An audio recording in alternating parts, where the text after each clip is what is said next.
Thank you. Good morning, everybody. Thank you very much for coming down here to celebrate the 175th anniversary of the Long Island Railroad. Thank you again on this beautiful day to turn out. Wow, is this too loud? No? Okay.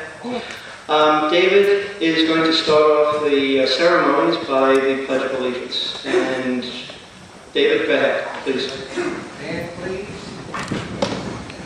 Pledge allegiance To the flag of the United States of America and to the republic for which it stands, one nation, under God, indivisible, with liberty and justice for all.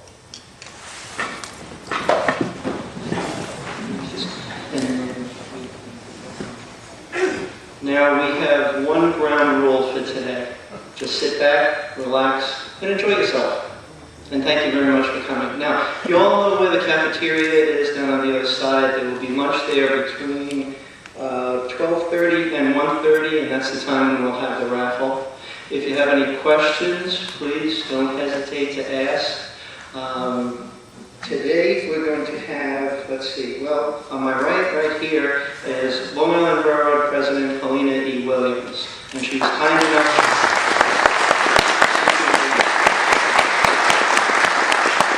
She was kind enough to stay home from her daughter's soccer game this morning to attend our ceremony. But in the meantime, we've got a lot of things going on, and I want to mention, one, the program, what we'll do today, and there's a couple of other announcements. So today, I hope everybody got the program. We'll have Ms. Williams' presentation, President Williams' presentation, Twin Forks Chapter, Gorddard, Oyster Bay Railroad Museum, then the luncheon, the Railroad Museum of Long Island, which is in Riverhead, I hope everybody knows, the Hicksville Chamber of Commerce, and then our chapter presentation, and then I can close it out with about 30 seconds of comments. Over there on the piano behind David is one of the raffle prizes that we're having today, and I'll briefly mention some of the raffle prizes. It's not the piano. It's not me. It's not David. Although somebody would like to give him away every so often. LIRR-7's right there. Never mind. Lionel Trains Incorporated has been kind enough to donate a set of the Long Island Railroad M7 cars, and a complete set, I should say, with track and transformer. The only thing is it won't be available until August. So that right there is a set of trains that we redecorated. One of our chapter members, Dave Harrison, redecorated. It looks pretty darn good, but that's what it will be. That will be available in August. You will receive a certificate. One of the other raffle prizes was on the table that when you came in. It's one of the commemorative lanterns that we produced for the 175th anniversary, and that was wonderfully assisted by the people of the Long Island Railroad as well as the licensing department of the MTA. We really have to thank them for that. David, what other raffle prizes do we have today besides some books? Mention it, please. We have 3 set of Arcadia books, Long Island Railroad Stations, and Dave and Steve Litch book, Long Island Railroads, and then the New York Connecting Railroad. But we got some other prizes to tell you about later. So we really truly have several $100s worth of prizes here for you today. Now, one of the other things that the Long Island Railroad is doing in conjunction with various organizations is on July 25th, there's going to be a fan trip. That's the scheduled date right now. Time and other items we're not sure of, but Adam Diaz of the Public Affairs Department has been working with us, and we're producing a fan trip. I should say Long Island is producing a trip. We're going to help out. And probably from Brooklyn to Greenport all day, lay over there, stop at a couple of museums on the way out, and it should be a good time by one and all. A couple of other things. One, I'd like to thank several people for being here. One, Mr. Gordon Jenkins from the Audiovisual Department of the Long Island Railroad. Thank you, Gordon, for helping out. Glenn Sager, where are you? Thank you. I knew you were here. And Mr. Ray Kenny over here, Senior Vice President, Senior VP in Charge of Operations. And, where is Michael? Mike Charles over there. Manager and the Media Relations Department of the Long Island Railroad. Yes, so in the meantime, without further ado, I'd like to introduce President Helena Williams ways of the Long Island Railroad. Thank you very much.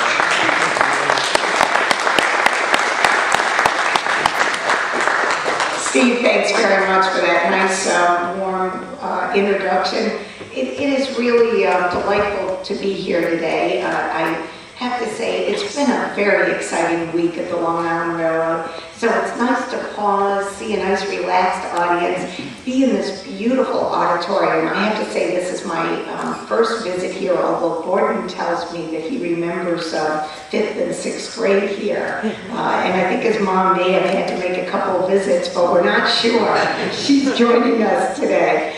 And I just look at the beautiful building, and I look at the architecture, and I say, you know, there is so much history on Long Island, and it's wonderful, you know, that you're here and your help supporting the Long Island Railroad's rich history. I think if you look at that picture right over there, just beyond the airfield are all the rail tracks, because we certainly are as much a part of the history on Long Island as an air industry as well. This has been a great week for Long Island Railroad. We've had so much fun celebrating our 175th. Some really great work done. You know, Gordon and Glenn are here today, and you're going to see some of the great work they've already done. I've got to compliment Mike Charles. He's helped me. We just had this one kind of fun task that we tried to do, and he really led the way. We assembled pictures of all the past presidents, and you'll see it in the Along the Track 175th Anniversary Edition. And we were able to get them all, including the last one that we were on a hunt for, which was Colonel Sharp. And I want to thank Dave Morrison, who helped as well. Some of you may have seen the article in Newsday where Dave participated in a little bit of a historic trip. We tried to recreate it for Newsday. And he narrated along the way as we went from, I joined them from Jamaica to Ronkonkoma, but Dave did the whole Brooklyn to Greenport. So it's very nice. It certainly is, you know, terrific to take that moment when we're in the very busy time, as you know, and we're very concerned about the MTA financing, and we need to make sure that we keep fares affordable, that we don't engage in drastic service cuts, and that we have an ongoing investment in our capital program. But while all of that is taking place, and there's lots of, you know, swirling issues with regard to budgets and the political parties and how they have to pass the legislation, it's just a nice, refreshing opportunity to take a step back from that and say, hey, let's look at this railroad. We've been here 175 years under the continuous operation under the same name. I also have to give special thanks. She's not here today. She told me she couldn't come, but Caroline Skinnell, who spent a lot of time and effort getting our post office designation yesterday. We were a temporary post office at Penn Station, and we're able to get a commemorative postmark. So that was really a lot of fun yesterday morning. A lot of kids, you know, taking a look at the train set that was set up. And that's exactly, you know, what we look at as our future rail fans and commuters. So my thanks to Caroline. She said that, you know, she had a very busy week and unfortunately couldn't make it. I also want to just pause for a moment. One of the exciting things for me in coming into this job is to actually get a sense of, you know, the strong commitment that each of you demonstrate to our history. And that's the Railroad Museum of Long Island, the Oyster Bay Railroad Museum, the Twin Forks chapter of our National Railway Historic Society, as well as the Hicksville Historical Society, and of course Sunrise Trails. You know, each of these organizations contributes to knitting the fabric of our history together. And that is just really wonderful for the Long Island Railroad. Of course, I always say we love to look back, we love to enjoy our history, and we of course want to demonstrate how we go forward as well. So I would like to I always like to point out Sunrise Trail. You did a great job in preserving, you know, that Long Island Railroad steam locomotive number 35, built in 1928 by the Pennsylvania Railroad's shop in Altoona, Pennsylvania. And it was one of the last two steam engines to run in regular revenue service in Long Island Railroad. The Sunrise Trail Chapter supports, continuing efforts to restore engines, and it just is wonderful. We also had some great work done by Twin Forks with the caboose that we were able to locate at the Transit Museum. So if any of you haven't had that chance to get into the Transit Museum in Brooklyn, it's just wonderful that for the first time we actually have a piece of equipment there lined up against all those subway cars that are normally there. So I want to also just note that chapter members were instrumental in the restoration of a business car, Jamaica, which remains on display next to the Wantagh Historical Society's preserved Wantagh Avenue station. So the fact that we are able to have equipment that demonstrates our past, that there's a commitment to restoring it, is just fabulous. With that, I'm going to ask Gordon to share with you a wonderful video we've been able to put together in honor of our 175th, and it gives you a little retrospective that we were able to put together of our history. And with that, Gordon?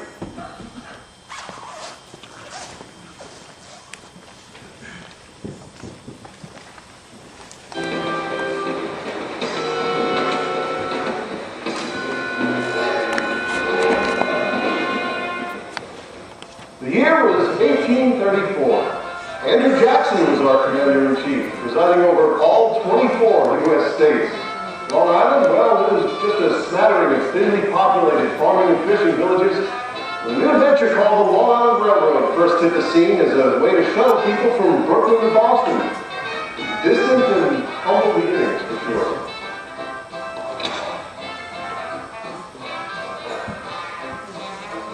Eventually, a shorter shortcut through Connecticut would render the Long Island Railroad's initial purpose obsolete.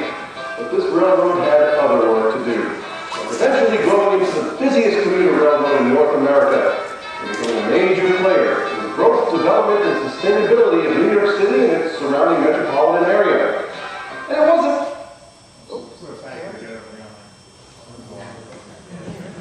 Something is going on.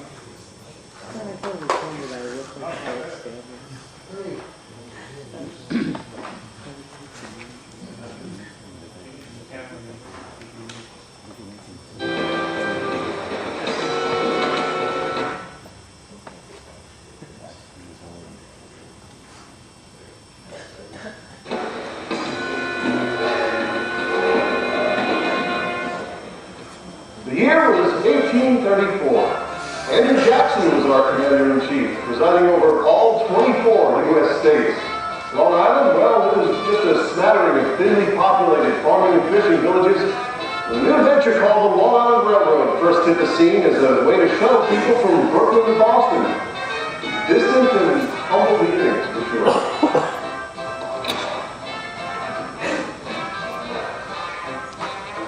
Eventually, a shorter shortcut through Connecticut would render the Long Island Railroad's initial purpose obsolete. But this railroad had other work to do. Eventually growing into the busiest commuter railroad in North America, and becoming a major player in the growth, development, and sustainability of New York City and its surrounding metropolitan area. And it wasn't always just about the commute. Case in point, at the turn of the last century, the LIRR was shuttling produce from Long Island farms into New York City.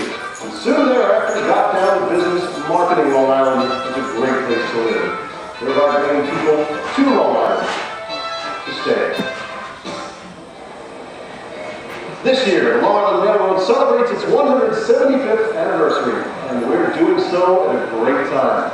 As recent investments in new equipment and infrastructure are paying big dividends to customers.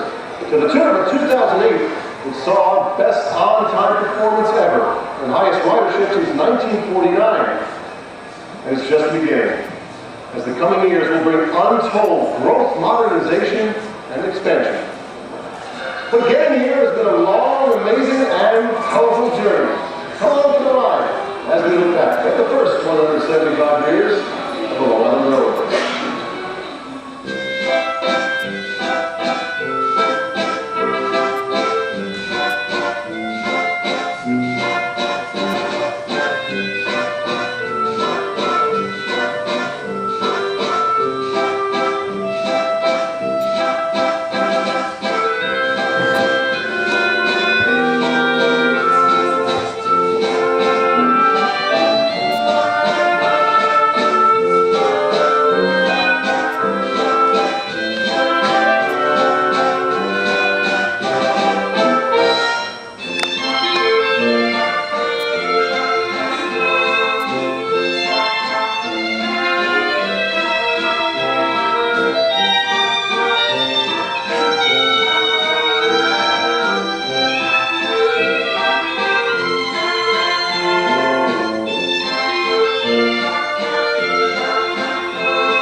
That's the old St. James Railroad Station there. You see that ticket window grating?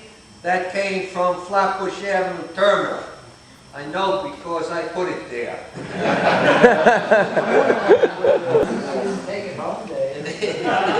I got one at home. The stove that you saw, the potbelly stove in the St. James Station waiting room, that's the original potbelly stove. That's the only railroad station with a potbelly stove in the waiting room. It's original. Other stations have potbelly stoves in them. Roslyn and Port Jefferson, I put potbelly stoves in those stations. And there's a B&B foreman, probably retired I think, Paul Proctor, who did the restoration job at the Green Lawn Station. He had a potbelly stove at home.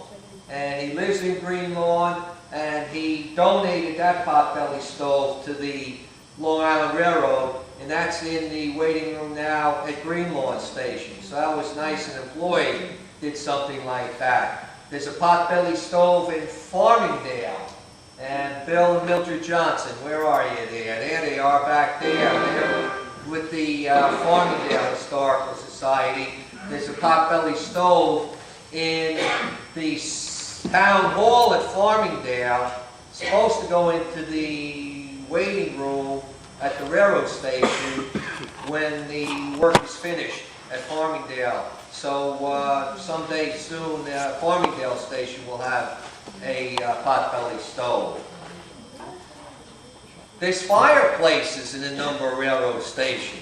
Can anybody tell me? Name the stations. Name the stations where you know there's a fireplace in the waiting room. Oakdale. Oyster Bay, Oakdale, Southampton. East Hampton, I believe. I'm not sure. No. No? All right, we got 3. Anybody else? There's Glen Street. The Glen Street Station, when the railroad restored the station, there was just a little hole where the fireplace used to be. But when the railroad did the restoration work on Glen Street Station, they rebuilt the fireplace with a nice mantle. It looks beautiful. It's not operating, but it's been restored. How about, nobody here from the Railroad Museum of Long Island? Riverhead, there you go. Beautiful fireplace in Riverhead. And you know what? I'll tell you a little secret where there's a fireplace. Probably very few people know about it. Glen Cove Railroad Station. They sealed up the west end of the waiting room wall years ago, but if you go into the back of that west wall at Glen Cove Station, there's a beautiful fireplace. It's got a high mantle. The mantle must be about 7 feet high, and there's beautiful columns on it. When the restoration work is done at the Glen Cove Station, then they're going to open up that wall and expose that fireplace again. And that's one of the things we can look forward to in the future. So potbelly stoves and fireplaces add great character and historic look to our railroad stations. And we sure got a lot of historic railroad stations that we could be proud of. So we're going to the DVD day, so we have to... Okay, well, you want to go on with Alina, and then we'll watch the rest of the run. Why don't we continue? Yeah, okay. Go ahead. Talk about the oldest station. What do you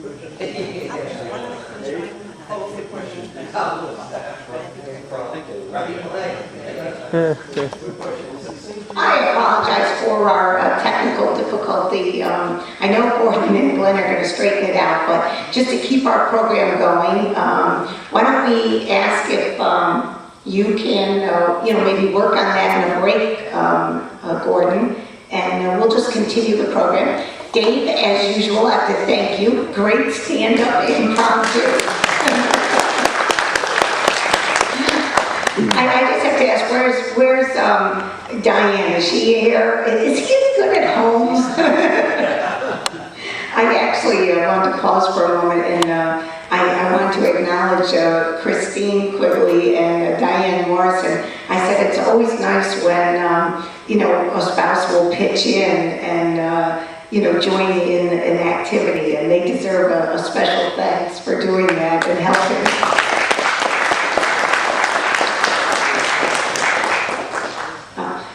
Despite the technical difficulties with this one, I do want to assure you, we brought some extra copies. It is a great video, just having a little equipment issue. Mike Charles has some copies. I'm going to make sure that, Sunrise Trails and Twin Forks and, other representatives of our historical society get a copy. I'm just going to continue. I wanted to share with everybody that we certainly enjoyed these activities tremendously over the past week. And I made a point of really indicating to everybody, and I said it in a couple of different forums, that we dedicated this anniversary, this 175th anniversary, to the hardworking men and women at the Long Island Railroad, both past and present, who make the railroad the fine operation that it is today and that it will continue to be in the future. 175 years ago, in 1834, when the railroad received its charter, and it was wonderful, the charter is on display at the Transit Museum from the state of New York. Andrew Jackson was in the White House, Kit Carson was leading wagon trains out west. Long Island was home to a small population of, farmers and, of course, fishermen. A gentleman named Knowles Taylor became president of what was to become in 2009 the oldest railroad in the United States, still operating under its original name. For the next 10 years under Taylor, 1834 to 1844, it started under Taylor, the railroad was built through the farms and of course the pine barrens that are still here today, the plains, and through Nassau and Suffolk counties.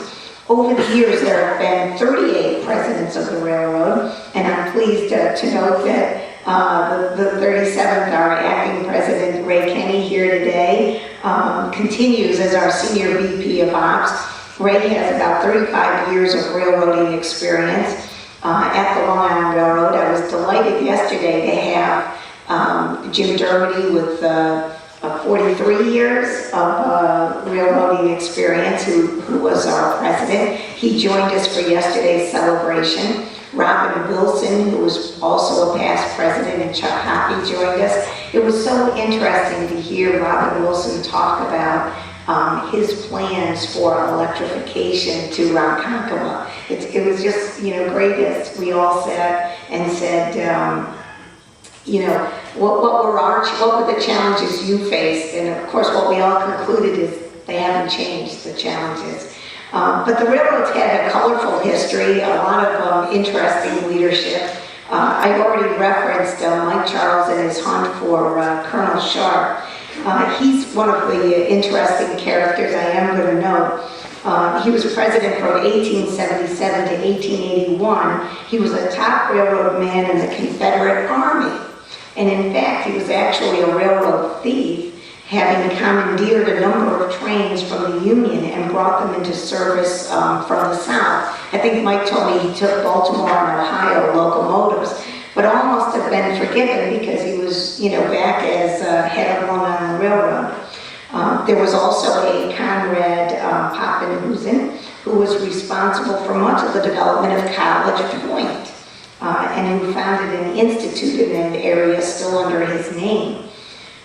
Conrad, and later his son, because of course railroading runs in the families, as we know, Adolph, another Long Island Railroad president, drove the company almost into insolvency, trying to consolidate competing area railroads into the modern-day Long Island Railroad. But then there was Austin Corbin, who ran the railroad as receiver until October 15, 1881, when he was directed by an order of the Supreme Court to restore the property of the Long Island Railroad Company to the control of its board of directors. Mr. Corbin infused the management of the railroad with a new spirit of energy, however, and it was the next effort to continue development. Over the past 175 years, the economic health and vibrancy of Long Island has been linked to the vast transportation network that is the Long Island Railroad. We're an essential component of the metropolitan region's transportation network, and during that time, we led development. I'm out there talking to a lot of different communities, and one of the things that, when this new buzz term, there's always lots of terms in transportation that come out. Today's term is transit-oriented development. I think 10 years ago it was called smart growth and livable communities. It's all the same concept. The idea that communities grow around transportation networks. I say to Long Island, look, you're talking, to someone who really understands transit-oriented development. Most of the communities on Long Island grew up around our railroad stations. We're one of the originators of transit-oriented development. In 2009, more than 3/4 of those Nassau and Suffolk County residents who do commute to Manhattan, high-paid, high-skilled jobs, they use the Long Island Railroad. Their reliance on public transportation leads to cleaner air, improved mobility, and a better quality of life for residents in the region. These are exciting times at the Long Island Railroad. Our history has allowed us to build upon a rich legacy as we tackle the difficult challenges in the future. I'm very proud to be president of the Long Island Railroad. It's just a wonderful organization. I'm so proud of the dedicated employees that we have. And they get our customers to and from their destinations. We had an outstanding performance last year. I know you've heard me talk about the on-time performance, 95%. We made a point of mentioning that yesterday to the elected officials who joined us. We talked about how important it is, to sustain that reliable, safe, and secure service for our customers. Throughout our 175 years of service, the railroad and its employees have fulfilled the mission of providing that safe transportation. And it's that spirit and determination that will carry us forward, I like to say, for the next 175 years. Thank you so much for your commitment to our rich history. I'm going to continue to try to make that history as we go forward. And I can't express enough my appreciation for the effort you put in to documenting and weaving that fabric together, as I mentioned earlier, of our long history on Long Island. I think that Long Island and the railroad grew up together, and we're going to continue to move forward together in the future. Thank you very much.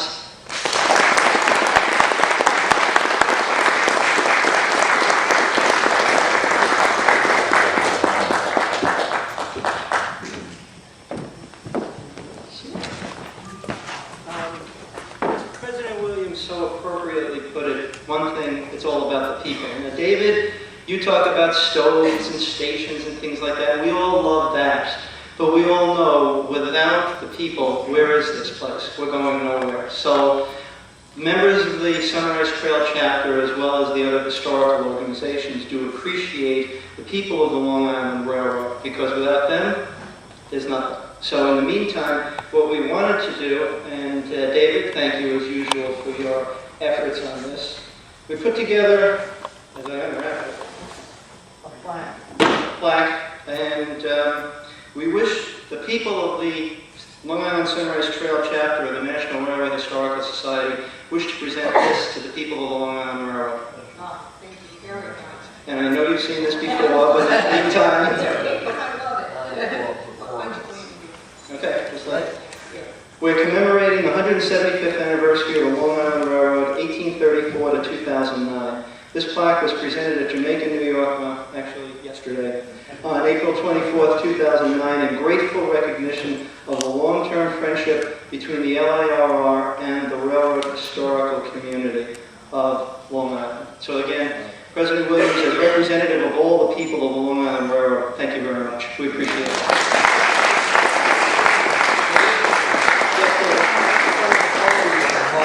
Anybody want to get a photograph? There you go. Sorry about that. This is for history books. All right, say when you're finished, please. All right. Good. Go ahead. There you go.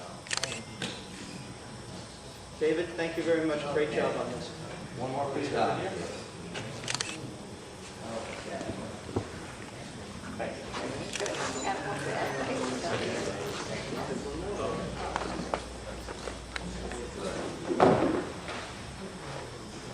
Now, there's not too many of these floating around Long Island. I think it's a railroad spike, all right? Maybe, but no, is that a common thing to the railroad? Yes, David's going to take it. Display that. But anyway, I found this one particular one, and it can, I took it. I apologize for taking it, all right? But you have to return it to where I took it from. Now, there was one on the North Fork. This one's from the South Fork. It's the last tie of the last rail in Montauk. So when you get out there, if you would be so kind as to put it back. I know you're out there every day, so again, when you're out there, but it only can go back into that one particular place.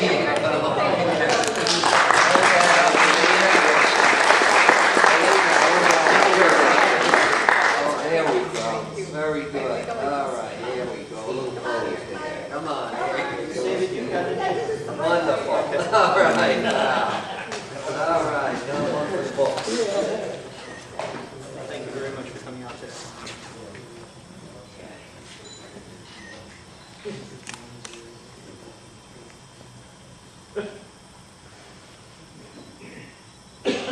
Lee, did you get it? Okay. Got it, good.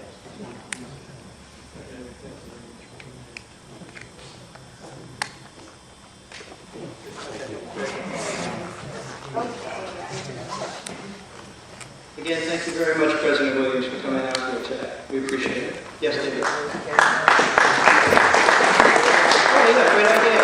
Yeah. Mr. Kenny, Ray? please. And Mr. Charles. Bob? Yep. Bob Brennan, come on down. Get a picture up here. The railroad guy. Anybody else here from the railroad?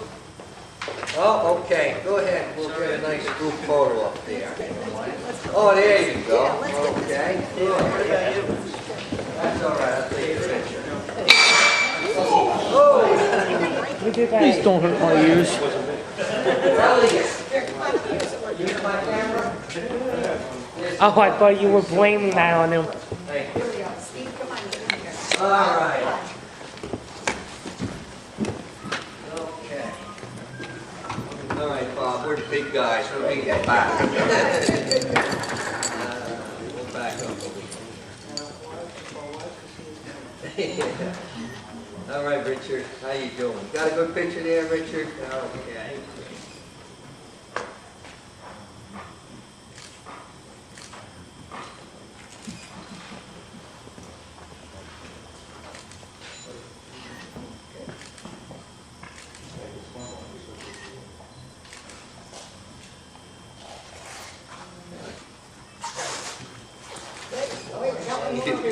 Oh, one more. I look the other way. All right.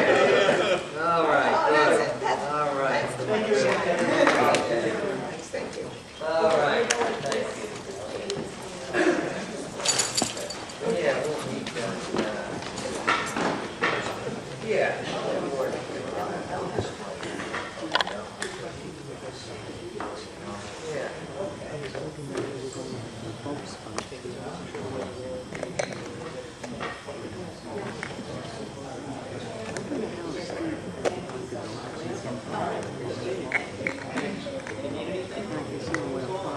We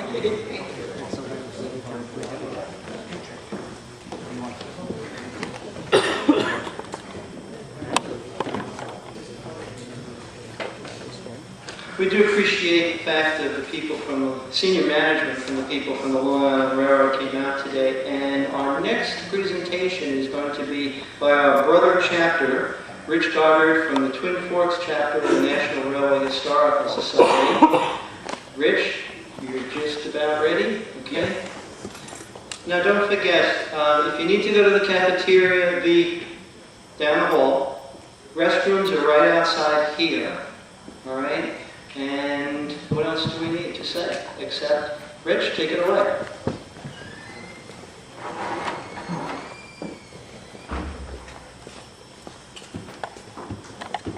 Rich's chapter is responsible, and Rich is responsible for the caboose in the Transit Museum. Actually, when I looked at it the other day, it looks better than new. So you guys did a fantastic job. Thanks very much.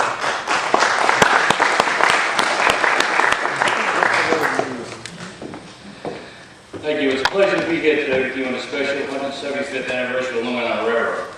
The Twin Forks is pleased that we can be part of the celebration, and we are honored that we could help commemorate the history of the railroad with the restoration of our act, caboose number 60.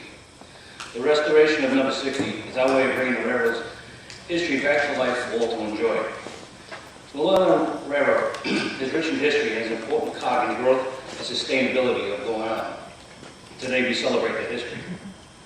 The Long Island Railroad is a railroad with a very diverse past, from marine tug and barge operations to steamboat operations to rail operations.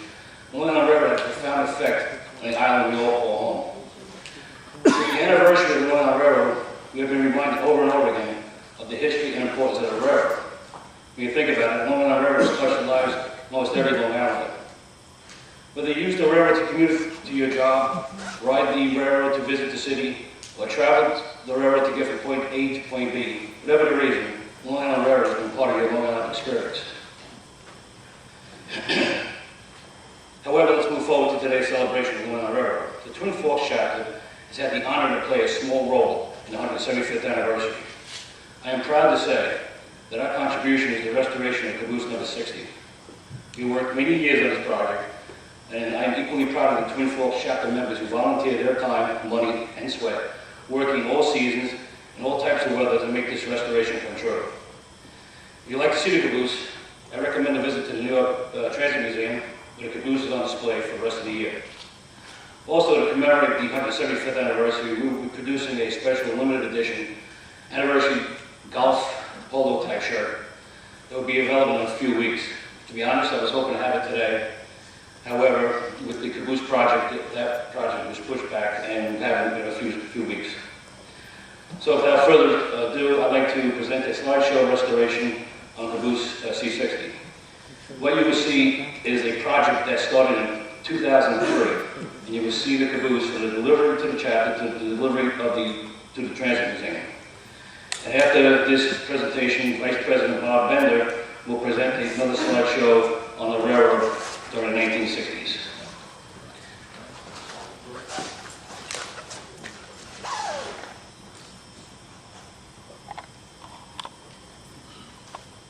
What did you do to make a run rate?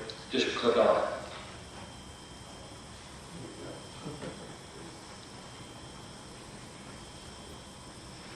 You have to click each individual one? No.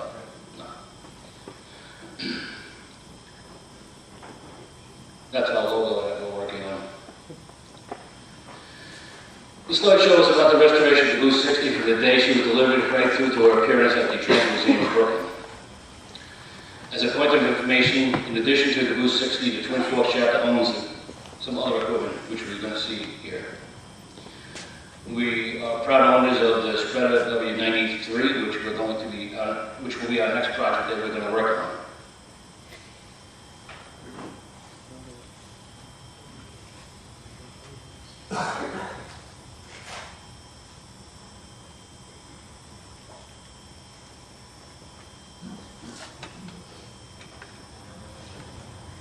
We also own this MTA flat car, which had its history started in Santa Fe, and we'll be working on that soon. We own P72 number 2907, as you can see, we started some restoration work on that car as well.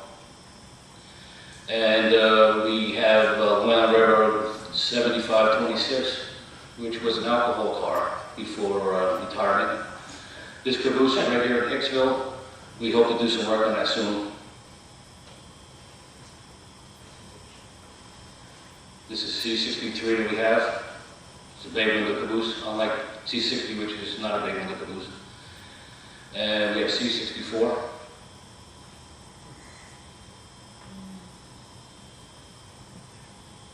And that's caboose C60.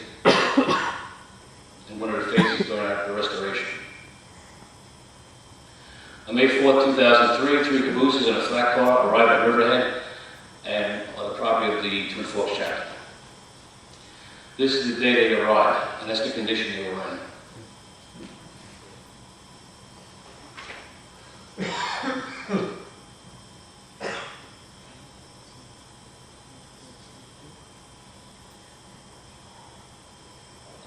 And again, this is the C60, looking at the car.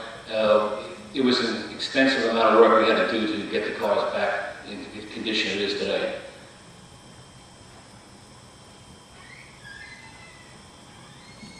Just cleaning out the inside of the car was a task. They need a lot of protective equipment just to do that.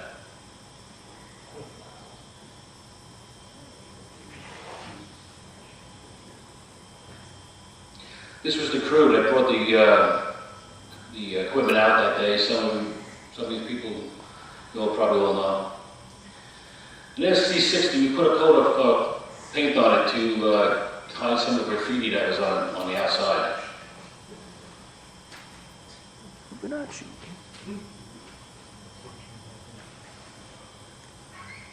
And that's after we put a fresh coat of yellow paint on the equipment to cover up the graffiti.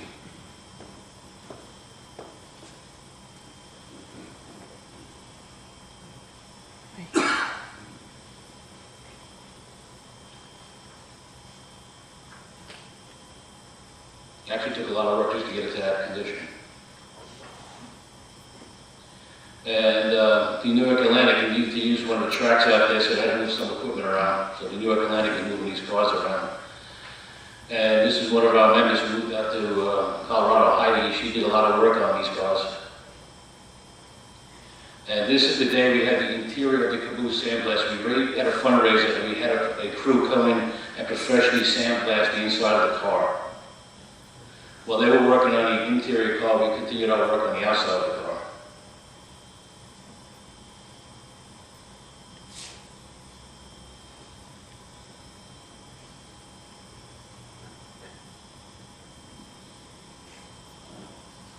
This work started at about 7 o'clock in the morning, and we didn't finish that day until almost 2 o'clock in the morning, the following day. This is when we're putting our first coat of primer on the car, after we've done some body work on the car.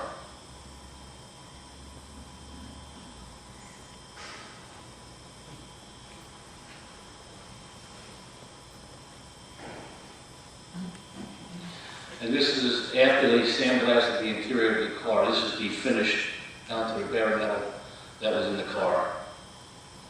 And this is because of the weather around the rear area. We had to put a coat of primer on the interior of the car right away. And this picture was taken about 11 o'clock that night. We were working to get the primer on the car. And that's what she looked like when we were almost done for the day. And if you had seen the beginning, you wouldn't believe it's like night and day.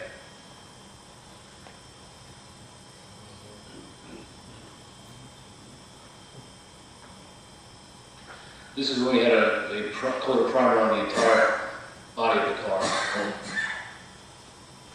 And here we're applying the first coats of orange paint. They wound up having 5 coats of orange paint on it.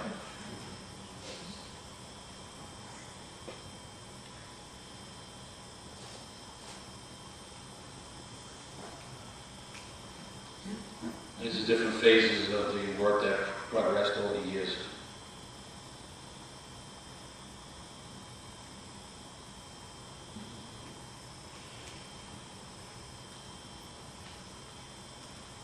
What year was that built, Rich?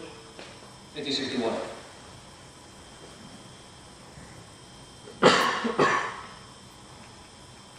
This is after having about 2 coats of orange paint on the exterior. And that's what it looked like compared to the other cars that were in the river yard.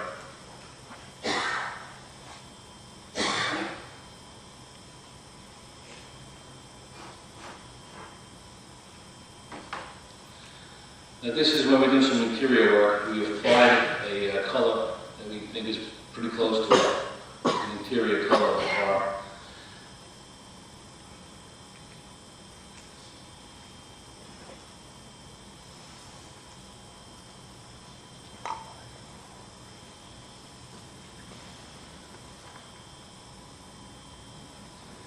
And this is something we do a lot, grinding and scraping of paint off the surfaces. And here we are applying some finishing touches, well, first touches anyway, of the interior of the car. And we're painting it after we had applied the primer. And this is what the color the caboose looks like today, the interior.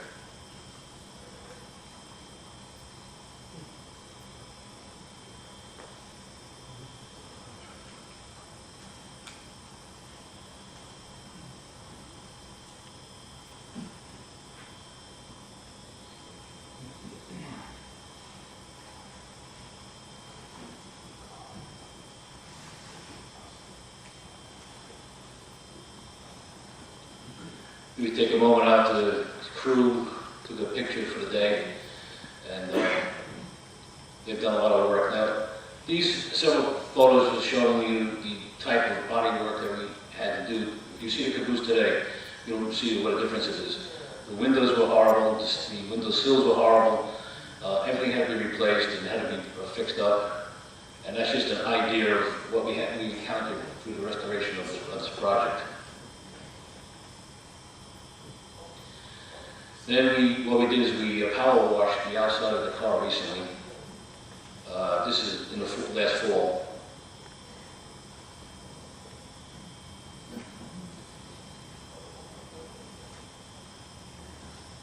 And this is in preparation for more paint, coats of orange paint that we were going to apply.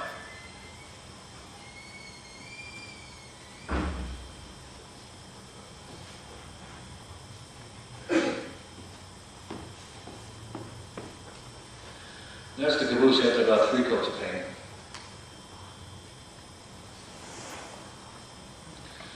And now we're getting closer to finishing up the interior of the caboose.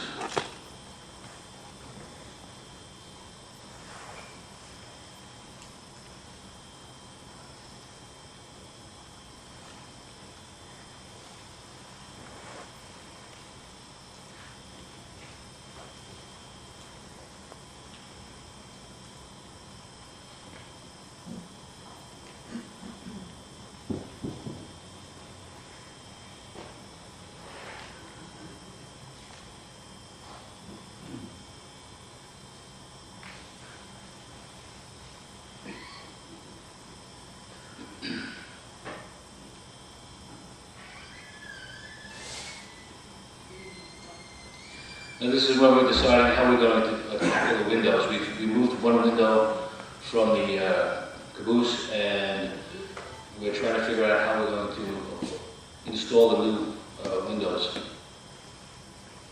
It was a learning experience. We contacted a few people from the railroad who also helped us along in the guided us to that.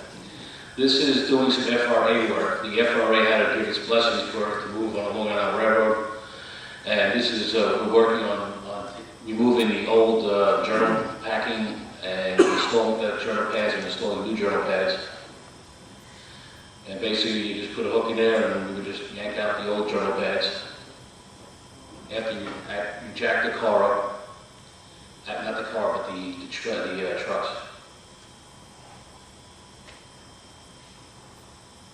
And that's what the old journal pads look like. They were pretty bad.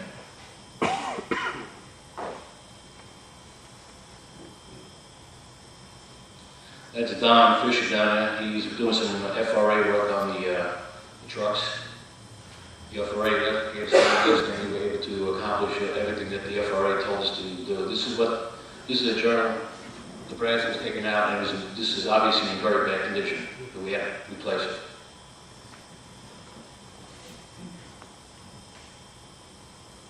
Okay, we're working on the windows again, and the window sills and frames.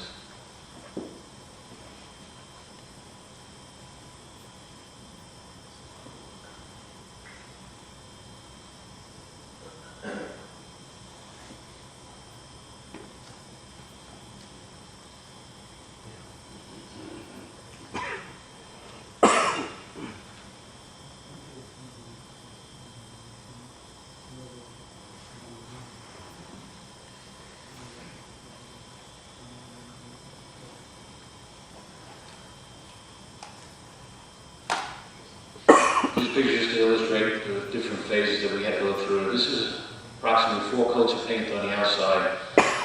Trim work was done, the windows were installed, the interior lighting was repaired, the end lights were repaired, the FRA work was accomplished, and now we're doing some final touches on the exterior of the car before we do the lettering.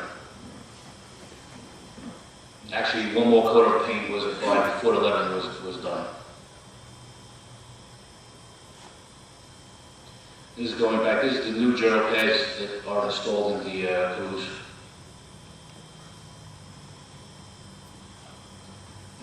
This is one of our members getting the pads ready to install into the journals.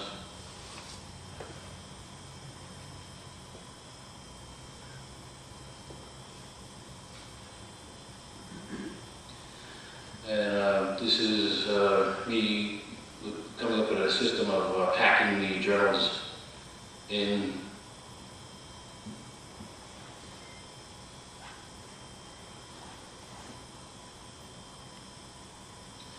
And now she's just about ready to be lettered and have a little trim work done on. This is our Christian, our resident artist, and he's preparing the lettering on the cars. He's actually applying a stencil, and the stencil will be on the car, and actually the lettering was painted onto the car, it's not an actual decal. Just took one day just to do one side of the car.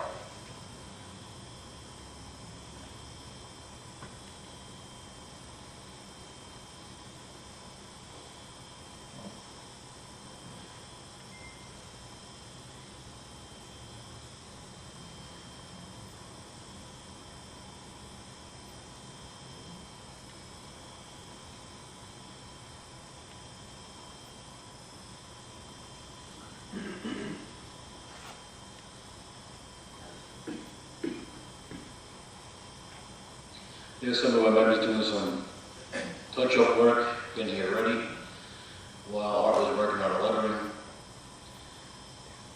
Like I said, this is a long, involved process that takes a full day to do.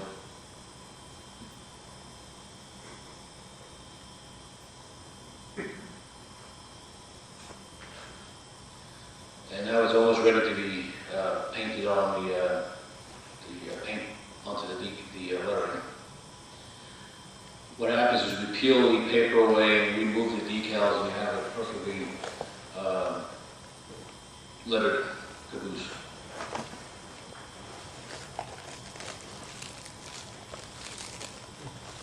And that's what it looks like before the material is removed.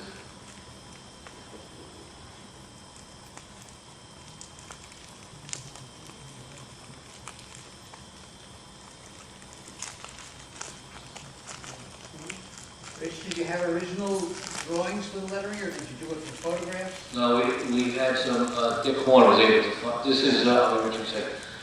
We stopped our work to give a check to Anthony. We split 50-50 a trip going to a rail camp with the NRHS. The lettering was Dick Horn worked on the lettering. He had the lettering on a caboose in Wading River. And what we did is we retraced what he had done. and we came out with what we believe is the proper lettering. What's that steel patch between the two windows? The orange section? Yeah, patch, it looks like there's a patch between those two windows. Is that all the way on the left now? No, it's right there, over the A, under the A and N. Oh, that was a patch the railroad put on. It must have been some bad metal that they replaced the metal.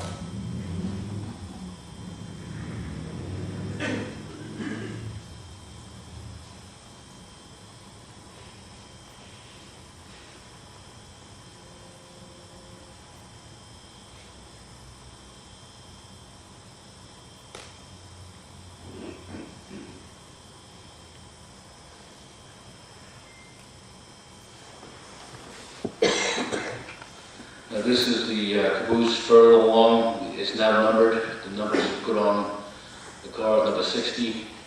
And here we have a dash and dam put on the caboose.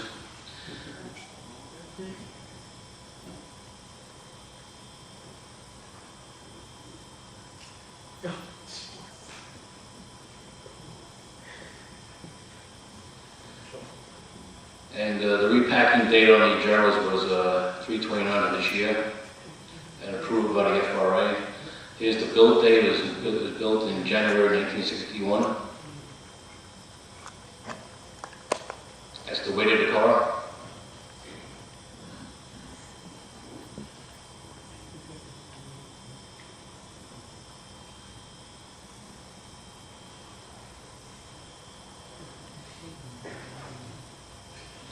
And we have the electrical system working inside the car, fully functional.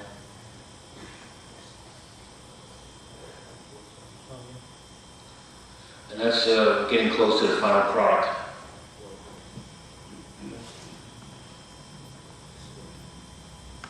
As you can see, from the day we got it to this picture, it's a big difference. We have the number, the builder's plate on the car.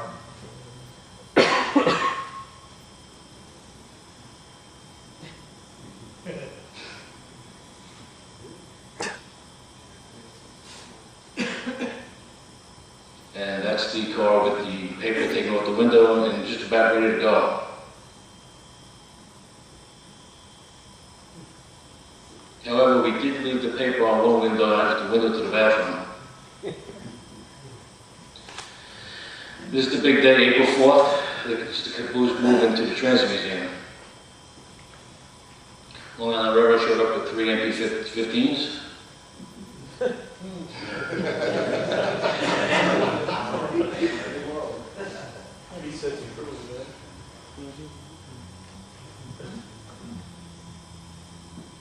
And here's the crew shuffling around some of the equipment to get the caboose. The caboose is all the way at the east end of the track, so they had to move the equipment around to get the caboose out.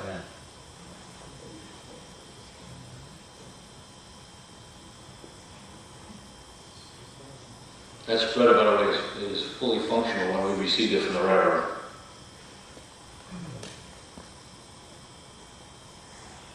Here's a good chunk of our equipment moving along.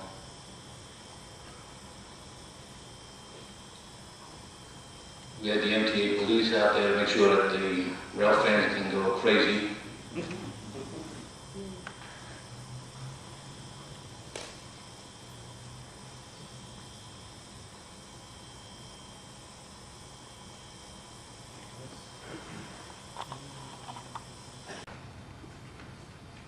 Long Island Railroad showed up with 3 MP-15s.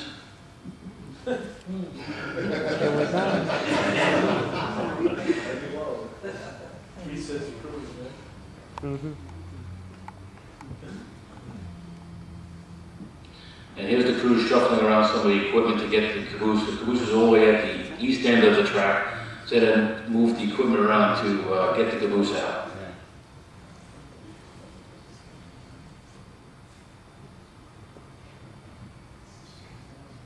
That spreader, by the way, is fully functional when we received it from the railroad.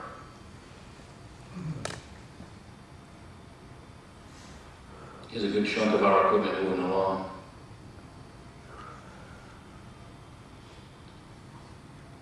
We had the MTA police out there to make sure that the rail fans didn't go crazy.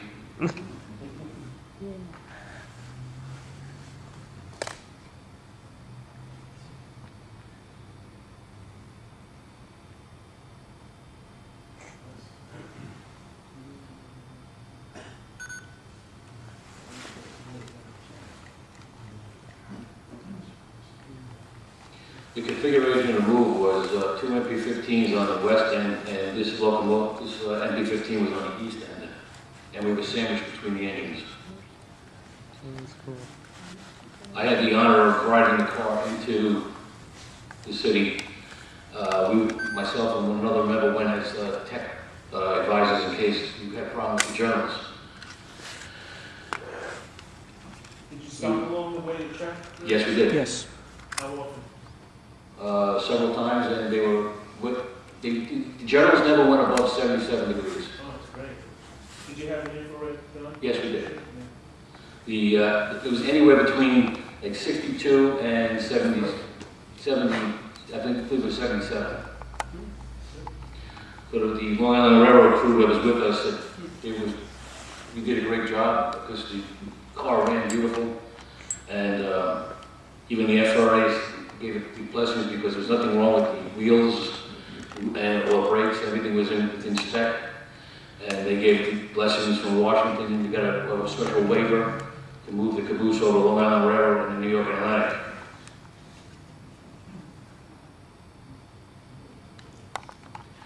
We were required to go a blistering 15 miles an hour on the whole move. So it took a long time to get in. Rich, other than the friction bearing, was anything else on the waiver? No, just well, yeah, there was certain requirements that we had to fulfill, but that the FRA wanted for us to address. We addressed all of them. What they are right now, I don't remember. But it was about 8 different things we had to address. And we had to wait for the eastbound scoop to go by. How was the ride? It rode great.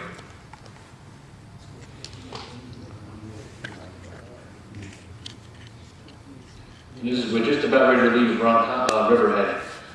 We had a New York Atlantic train working ahead of us, so we had to wait for clearance to head west. Once we got clearance, we headed west, and it was a very slow ride. This is, I believe, in Medford, Bob? That's Riverhead. It's Riverhead. It's off the west switch. What time did you actually leave, Rich? It was about 11:30 in the morning. When did you finish? We bailed in Penn Station at about 3:45 in the morning. Matter of fact, it was still had about another 2 hours to go because it was going up to 207th Street Yard.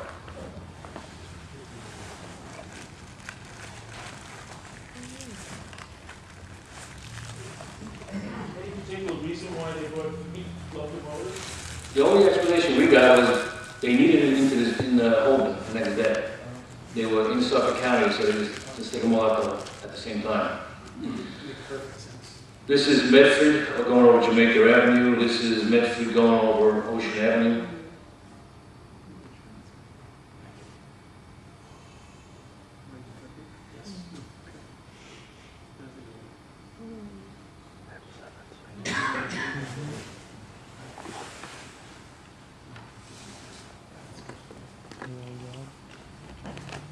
I believe that's Holtzville, correct? Yes, that's Hicksville.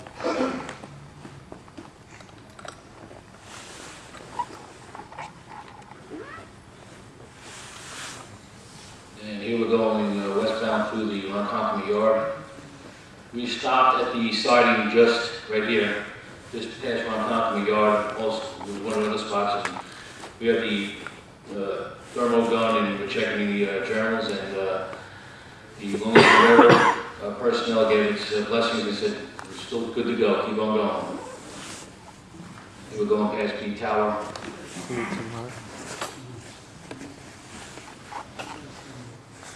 They were stopping along the right away, checking the journals.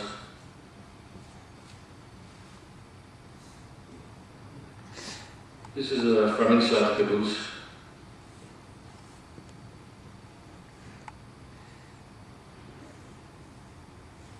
That's one of the Long Island Railroad crews who told us we did a great job and he gave us blessings to keep on running.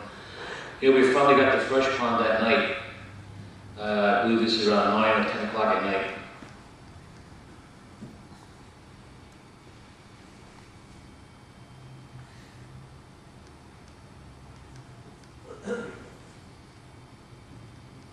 Once we got into the transit system, we were able to have lights inside the caboose, but we had no lights, no heat, no food, no bathroom.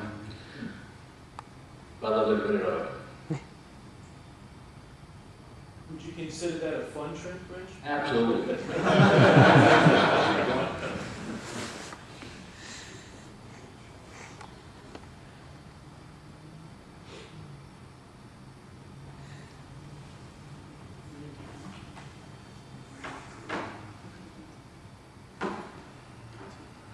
And here's where the New York Atlantic took control. We had another SW unit on the other end of the caboose. This is where the TA took over. We went to Linden Yards, and that's their version of a caboose. And they wired from that subway car, had a generator, wired the car for electricity. So we had electricity that night. And we went with 2 South Brooklyn locomotives and the subway car. I'm not even sure what yard this is. This is really early in the morning. There's a sign that says 9th Avenue, so I'm just calling it 9th Avenue yard. I really don't know where it 36th Street yards, Rich. Thank you, 36th Street yards, okay. And we wanted to keep going, but the crews kept wanting to take photographs. They're like, can we go?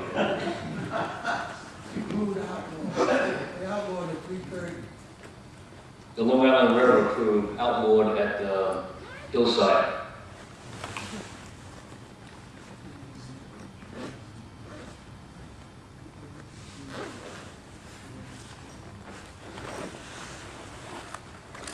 And this is taken from the caboose as we're going through the subway system.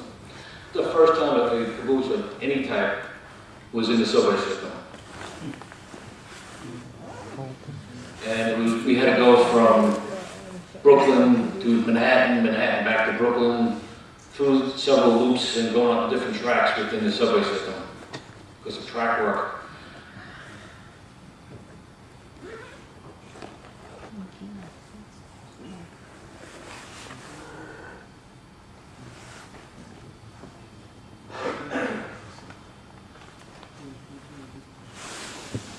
And here's the caboose inside the subway system. Even the yellow light on the top is flashing and all working thanks to Dick Horn. This is what it looks like today at the Transit Museum. And you know who those people are. And that's how she looks. She's sandwiched in between several subway cars and she looks great down there.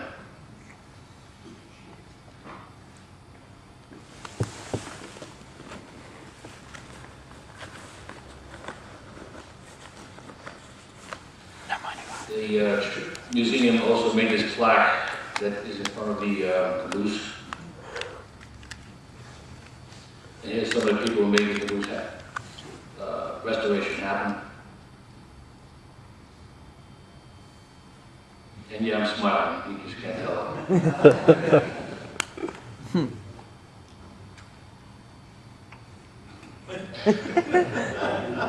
Had to throw that one in.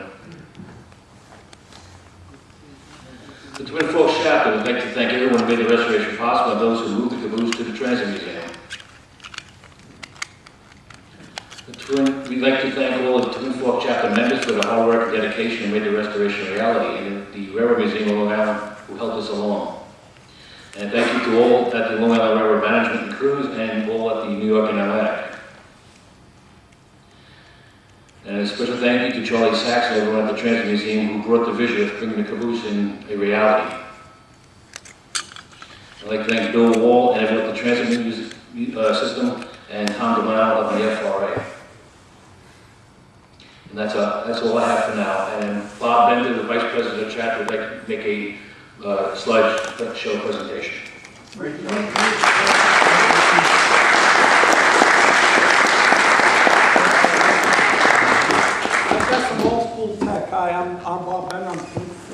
vice president.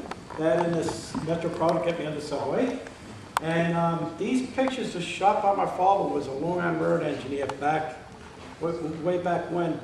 And he picked himself an August C3 up on, anybody's familiar with the August C3, it's this rangefinder, strictly manual. I mean, you guess this, you focus it, the rangefinder, and you really had to guess your exposure because Kodak gave you the super paper once you set the exposure at. So this was a very crude camera, but just the same. Thank you, Steve. And before I get started with the presentation, I'd like to thank Steve and Dave Morrison and the list for the fine job that they've done today and all through the months leading up to this wonderful celebration for the Long Island Railroad. Thanks for having the presentations today and running the symposium. You guys have done a lot of work with your committee, and I think they deserve a big hand.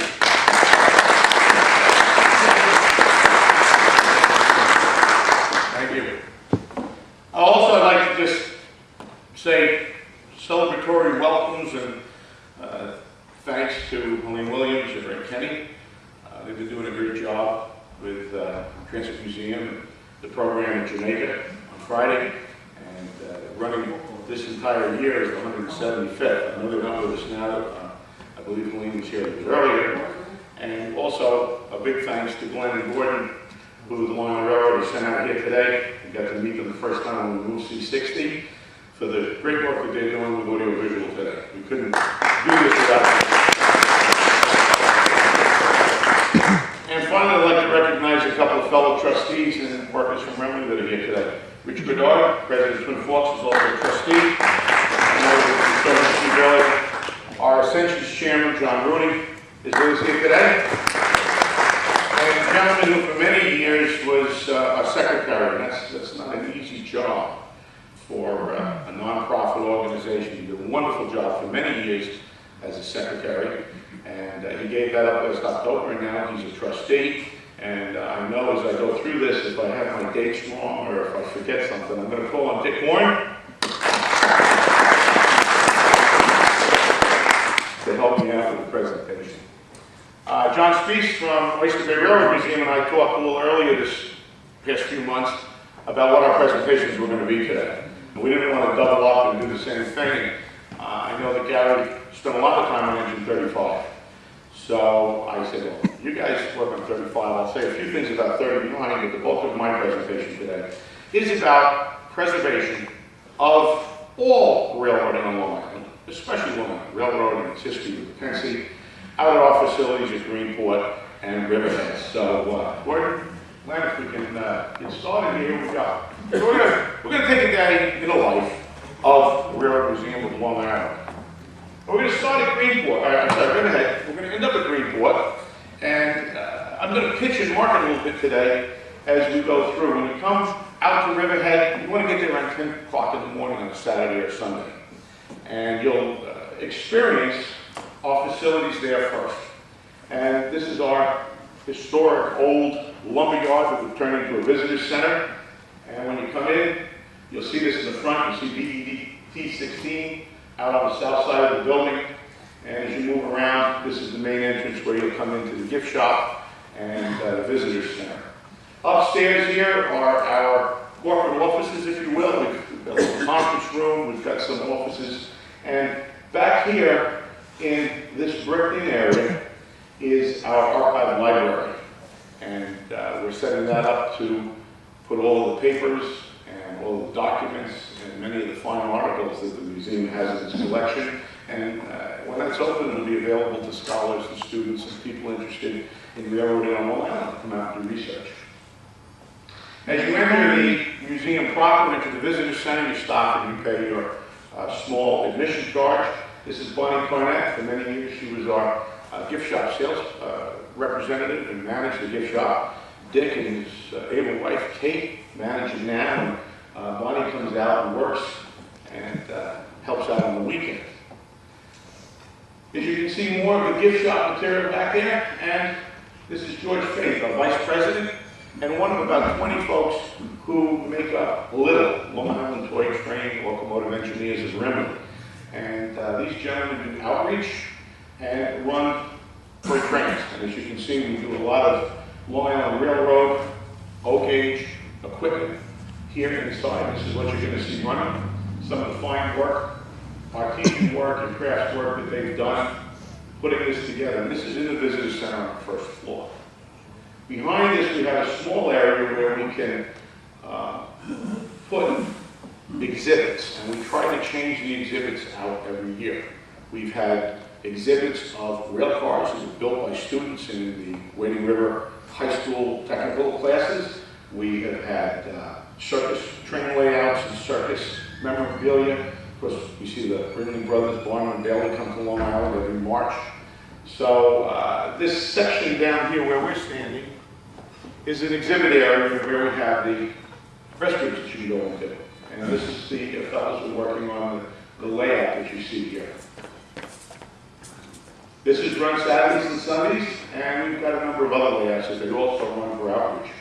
This is our north building. It's called the Freeman Building, after Ron Freeman, who was many years a trustee, and he passed away. He was very, very active. We've named this building in honor of him. And down on the far end is our wood shop. The middle section has a small metal shop where we do cleaning and working. You'll see some pictures of that. And this area right here, the west end right now, is storage. We have a lot of the parts of engine 39 and spare parts from locomotive 16 in there. We'll be moving some of that stuff out, and we're going to be making a large exhibit hall in this part of the building. We've already started moving and sorting and reorganizing some of the material in there. Hopefully by this time next year, we'll have a new exhibit hall. After you've made your way through the visitor center, it's time to take a guided tour. And this gentleman right here is a gentleman who passed away in October, a many-year trustee of the museum, a real friend, a loyal worker, Don Bennett. And Don's love of the museum came out every time he took a group of people around to see the rolling stock and to see the things that we have on display. And as you can see here, he's in his element. He's got some kids, he's got some parents, and you can see by the expression in his hands, he's talking. Our docents will take you around and give you a tour of what we have. This is an old 1800s watchman's crossing shanty. It was donated to us by Mrs. Smith from Peconic. And our shipwrights, a group of 7 or 8 retired gentlemen, came along, and they do work for the various historical and preservation groups out on the North Fork. They completely rebuilt it in the wood shop, painted it. We moved it outside, so it's alongside of our Garden Railway. And the Garden Railway Society operates out of here. We ran electricity into it, so not only is it a fine artifact from the Long Island Railroad, an old crossing shanty, but it is functional for the museum. We run our controls out of there. Now, the history to this was it was somewhere here in Nassau County. We don't know exactly where. And Mrs. Smith worked in the Holden yards, in the electric shops, and Duncan shops specifically.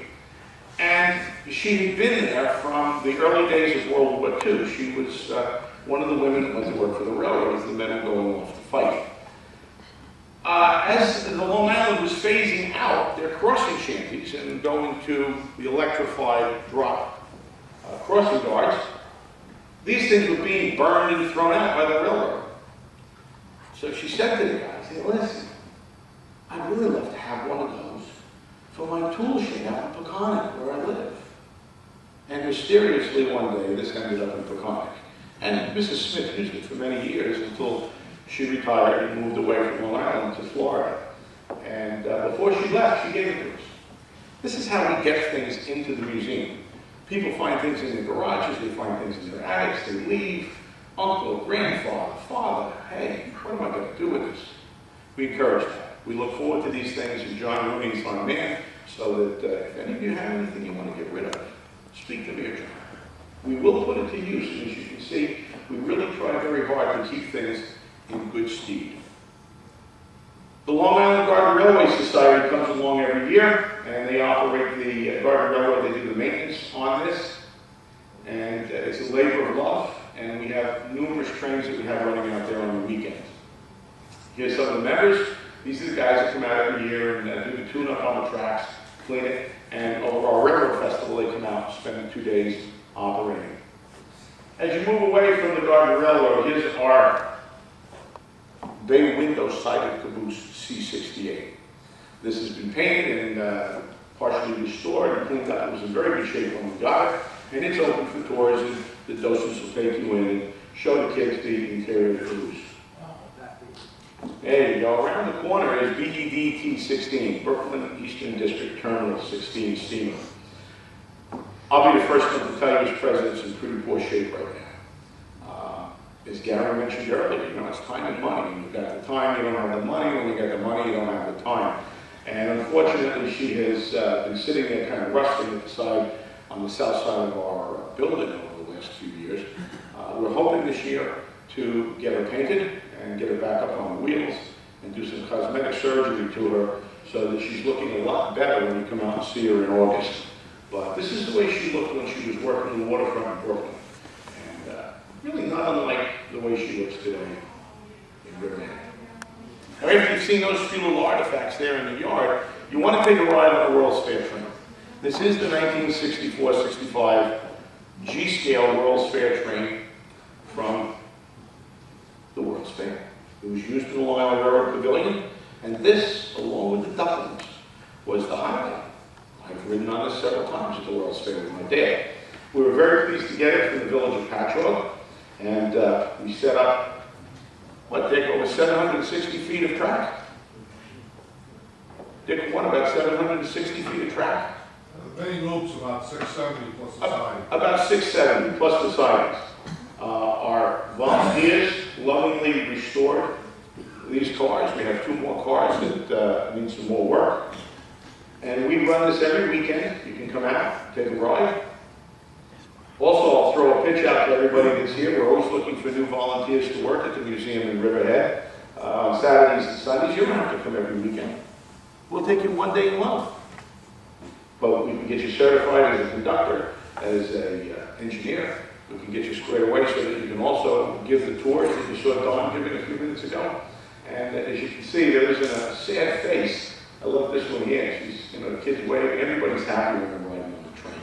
And for the grandparents, it brings back memories of taking their children onto the World's Fair property and seeing it. Across the street from the visitor centers where we have our rolling stock in the Long Island Railroad yard there. This is a pair of M1s that we received in March of 2008. The other pair is kind of bouncing around western Suffolk and Nassau County, is slated for the Transit Museum in Brooklyn. Actually, Morris Park, Don. Is that where It's in Morris Park right now. They're in Morris Park now. They have been over in Hicksville here by the Long Island Lighting Company facility, and while they were there, they were tagged, and our friends at the Transit Museum were very, very saddened by that. And after that happened, there was a real push to get them moved someplace that's a little bit more secure. So this is one pair, and the other pair is slated for the Transit Museum. Now, we open these on the weekends, and the docents will take you in, and you'll walk through the M1s, and you'll go through one of the 2900 cars. We've got 2934, and I think the other was 2933. 24 and 33. 23, there we go. These 2 cars were used in the end of steam ceremony. And we have one car that we've started to restore the floors out of it. We don't let people go into that unless they're working. The other car is still in fine shape. And when you move from the M1, you go into the 2900 car and move on through. So you get to see 2 representations of Long Island Railroad coaches over the years. This is the bi-level 200. This is an all-aluminum car made by Helco. And I want to say 1926. Dick, help me. 1922. 32. 32. Okay, very good. Thank you. And this car has been restored and painted by the volunteers. Rich Gorddard was our team leader on working on this car. We received a NRHS grant, a matching grant, $2,400, and we matched that. The exterior has all been bead blasted, or walnut shelled actually. And as you can see, there'll be some photos a little bit further in the presentation of the guys working on this. This is available, particularly over the August Rail Fest. You get to go inside. As you can see, the interior is still in pretty tough shape. Again, time and money. The next step is to get inside and de-blast the interior, or walnut blast the interior, and start working on sections. One of our friends from the Transit Museum, as he was going through it, the wall said, you know, Don, when you start this thing, he said, God, don't leave it like this. Just did you see the picture? He said, the volunteers are going to be overwhelmed. They're going to look at this, you know, length of time. Oh my God, we start here today, we'll never get finished. And he came up with a very good idea, and I'll offer this to my friends at Oyster Bay. He said, first thing you're going to do is come off about 6 or 8 feet and put up a tarp. And tell the volunteers this is the area we're going to work in. Get this 6 or 8 feet done. Get it primed, get it painted, get it ready, and then move the tarp down another 6 feet. And he says this way they won't be overwhelmed. So that's my plan. When we get the money to get going on here, we need to get it walnut blasted. But as you can see, we have plans, we have things for the future, and how we're going to do it. $399. Now, $399, Bill Rayner and Tom Collins have been the project managers on this little dinghy, and they've been working very hard. The doors have been replaced. The sheets down here that were all rotted out have been replaced on both sides of the engine, and some priming. All of the handrails have been taken off and ground down, and they've been primed and painted basic blue. And work progresses on this. This dinghy runs. It looks a lot better than it was when it was delivered to us a few years ago. But if you come out on Saturday or Sunday, particularly in the morning, Bill and Tommy, they're working in the morning. They'll have this running, and you'll have an opportunity to see this running out at Riverhead. 1556. She's due for another coat of paint, but a lot of work was done by the Twin Forks chapter, and they did a beautiful job on getting her painted and getting her primed. And you know, she sits there someday to be restored to be a protect engine or chase engine for 39 when we get it running. Future plans at the LIRR Museum of Long Island. Anybody have a cool $7 million? You know, with the tarp, please. Lee, you say you got 7 million? If you hit lotto, I'm gonna. Do you know how many witnesses you have here that you have told the assembled that if you hit lotto, Lee's going to give us the $7 million we need to do the improvements at Riverhead? Thank you, Lee. I'll give you the 7. You give me the 7? Okay. Well, we have great plans someday to improve the property that you just kind of walked through to make this a really viable museum site on the east end of Long Island. Phase 1, let me go back here.